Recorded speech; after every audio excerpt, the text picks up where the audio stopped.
ঢাকা শহর বাংলাদেশের রাজধানী।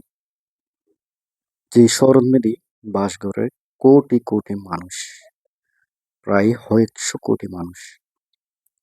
কিন্তু এই শহরে দিন দিন কেন জানি মানুষের বসবাসের অযোগ্য হয়ে যার গো। পৃথিবীর 1 নম্বর দূষিত শহরের তালিকার মধ্যে ঢাকার অবস্থান 1, 2, 3-এর মধ্যেই আছে। এই যে জায়গায় আসছি ঢাকা বিশ্ববিদ্যালয় এলাকা, সন উপরে মেট্রো রেল যার। আমি খুব ভাগ্যবান আসলে এরকম সুন্দর একটা দৃশ্য আমি আর ক্যামেরা বন্দি করে ফেলছি।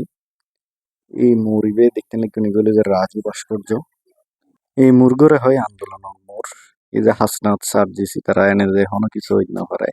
ওই যে চল সবাই রাজুতে আয়, এনে যে হনো আসলে আন্দোলন শুরু করে দিব। আসলে আর জাতি হিসেবে চরম অকৃতজ্ঞ জাতি। এন আসলে আর বুঝে হন্য করে।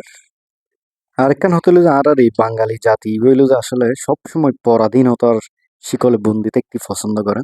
মানে ইতারা চাই যে ইতারা আরেকজনের শাসন করক, আরেকজনের দ্বারাই শোষিত হোক।